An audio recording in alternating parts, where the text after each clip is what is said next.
আজকে কিন্তু ছেলের জন্য ম্যাগি বানাবো, কিন্তু একটু অন্য স্টাইলে। দেখুন এখানে পেঁয়াজ কুচি করেছি, টমেটো কুচি, আর এদিকে ম্যাগিটা কিন্তু আমি সিদ্ধ করে নিয়েছি। আর এখানে একটা ডিম নিয়েছি, আর নিচে এখানে কিছু সবজিগুলোকে আমি ছোটো ছোটো পিস করে কেটে রেখেছি।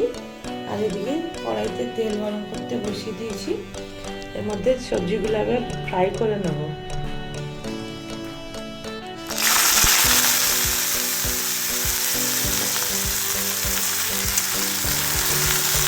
সবজিগুলো ফ্রাই হয়ে গেছে, একটু এক সাইড করে দিয়েছি।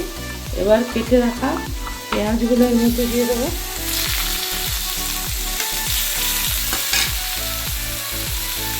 আর টমেটোগুলো,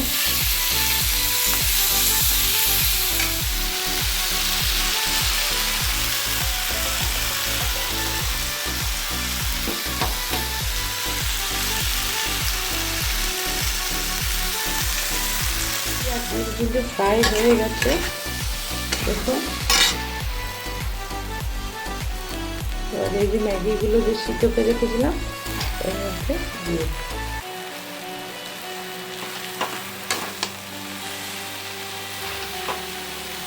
এটাকে ফ্রাই করে নিই।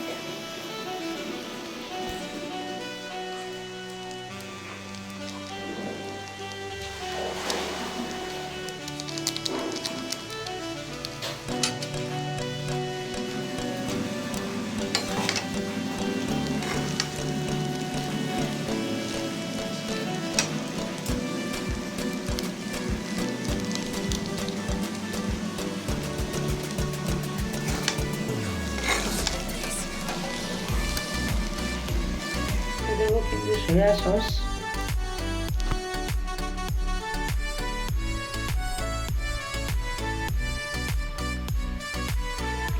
একটুখানি দিলাম।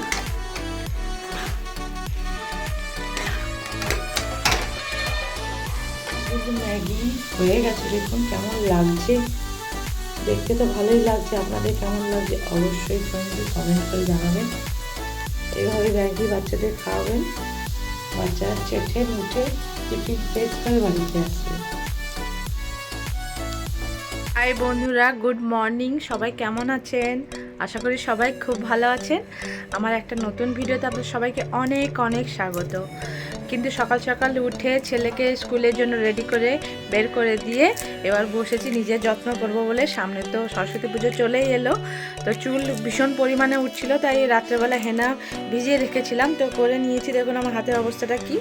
এটা আমার জন্য হয়নি, এটা আমি বনুকে মাখিয়েছিলাম, তাই আমার হাতটা এরকম হয়ে গেছে। বনু আমাকে মাখিয়ে দিয়েছে। তো এসছিল আমাকে মাথায় হেনা করে দিয়ে বাড়ি চলে গেছে। বাড়িতে কাজ করবে বলে, আমার এখনো কোনো কাজ হয়নি, করব। ছেলেকে শুধু রেডি করে স্কুলে পাঠিয়েছি, এবার হেনা লাগিয়ে নিয়েছি। এবার বাড়ির কাজ সব করব, তারপরে হেনাটা শুকনো হয়ে গেলে তারপরে কিন্তু স্নান করব।